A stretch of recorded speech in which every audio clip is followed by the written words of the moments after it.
Bonjour la famille, j'espère que vous allez bien, vous vous portez bien. On se retrouve aujourd'hui pour une nouvelle vidéo. Toute première chose, je m'excuse pour le port du micro puisqu'il ne veut absolument pas s'accrocher à mon t-shirt quoi qu'il en soit. Le but c'est que la vidéo soit de qualité et on fera tout pour qu'elle soit de qualité.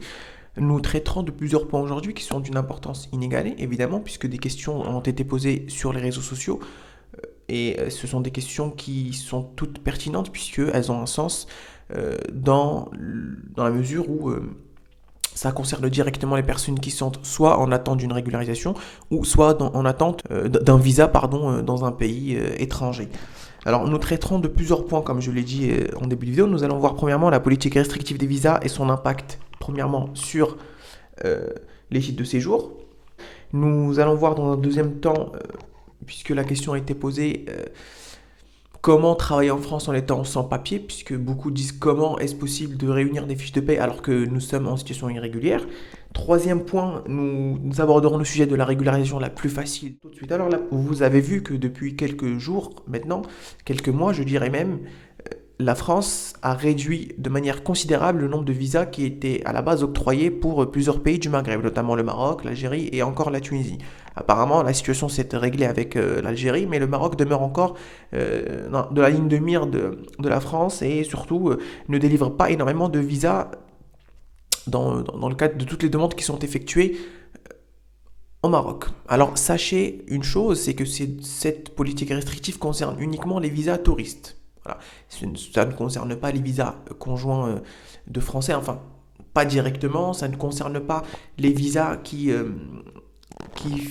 qui sont suite à une demande de regroupement familial, ça concerne évidemment les visas qui sont pour les étudiants, voilà, mais ça concerne principalement et exclusivement les visas touristes, voilà, les visas de moins de 90 jours, donc les visas C. Alors, pour les personnes qui sont concernées, ce n'est pas le moment de déposer une demande de visa au Maroc, en Tunisie ou encore en Algérie. Il faut encore patienter puisqu'il y a énormément de refus suite à des demandes de visa. C'est un fait, les chiffres sont là.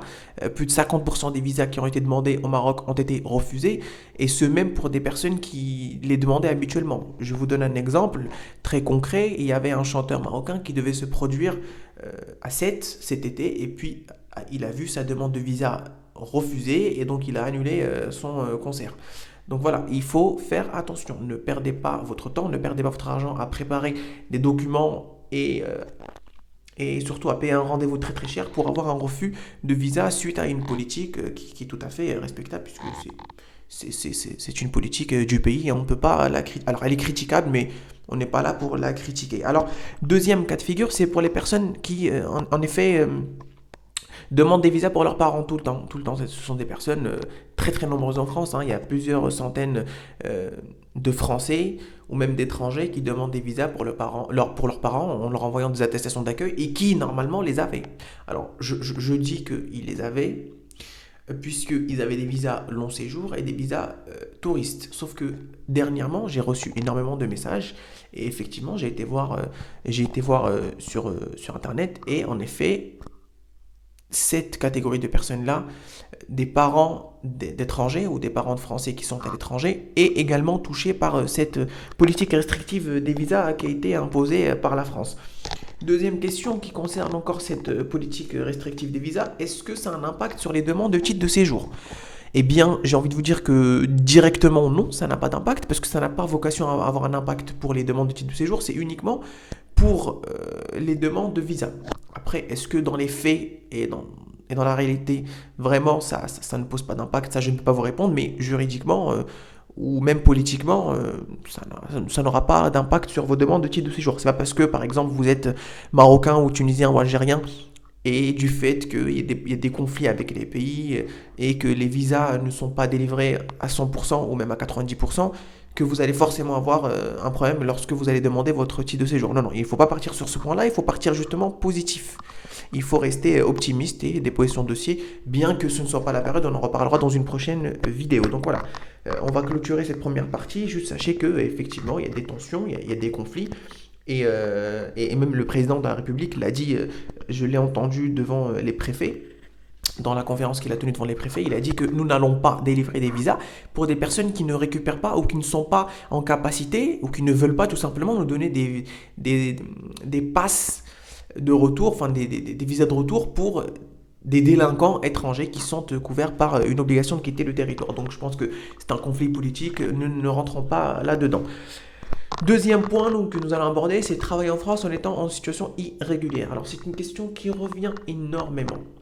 Comment une personne qui est en situation irrégulière travaille, surtout après l'annonce de Gérald Darmanin qui a évidemment, fait beaucoup parler, puisque beaucoup de personnes en situation irrégulière étaient contents du fait que Gérald Darmanin, dans la loi qu'il projetait de faire, ou dans le projet de loi qui va être déposé au Parlement, enfin qui a été déposé au Parlement, disait qu'il allait pouvoir régulariser plusieurs centaines de personnes qui respectaient les valeurs de la République, qui tout simplement travaillaient, qui avaient une famille ou qui n'avaient pas de famille, mais qui travaillaient, qui ne faisaient pas de conflit pour le pays. Alors, et c'est de là que c'est venu la question de savoir, Adnan, comment ça se fait que ces personnes sont en situation irrégulière et arrivent quand même à avoir des fiches de paie et donc travaillent, et ont des contrats de travail.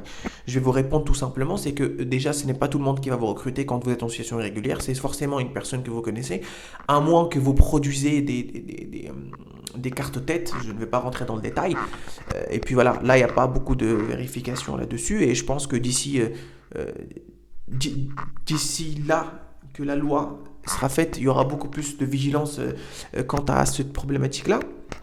Mais juste pour vous répondre que effectivement c'est un accord avec, c'est en accord et un accord avec l'employeur qui peut soit vous déclarer avec une carte tête, soit vous déclarer avec votre vraie identité, enfin avec votre passeport par exemple algérien, marocain, tunisien, malien, sénégalais ou peu importe. Et c'est pas lui directement qui fait ça, c'est le comptable qui gère votre dossier, récupère le dossier et puis fait toutes les démarches nécessaires pour que vous ayez un contrat de travail. Alors effectivement, la déclaration elle est faite en bonne et due forme, hein. C'est uniquement qu'il n'y a pas de demande d'autorisation de travail qui est faite et il n'y a pas de vérification que la personne qui est embauchée par la société a vraiment et véritablement cette autorisation de travail qui normalement est obligatoire et nécessaire pour toute embauche qui est ici en France pour les personnes qui ne détiennent pas une autorisation de travail. Alors c'est pour ça qu'effectivement beaucoup arrivent à avoir des contrats de travail alors qu'ils sont en situation irrégulière. Troisième point, et nous arrêterons à la première partie du troisième point, qui est la régularisation la plus facile en France. Alors, vous avez deux régularisations. Alors, c'est pas facile, c'est plus accessible, j'ai envie de dire. Voilà, c'est plus accessible que facile. On va commencer par la régularisation la plus facile concernant les liens familiaux. Et là, je l'ai déjà dit, c'est une catégorie de personnes, qui est protégée contre les mesures d'éloignement, à savoir obligation de quitter le territoire et interdiction de retour sur le territoire français. C'est les parents d'enfants français. Voilà.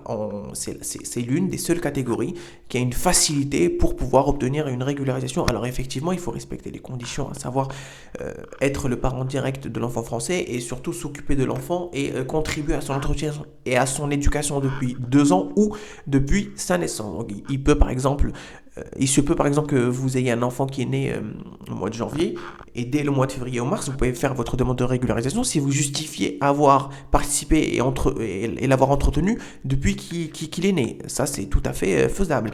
Et cette catégorie de personnes-là, de parents d'enfants français, elle ne peut pas avoir à son encontre une obligation de quitter le territoire. Ça, c'est un fait.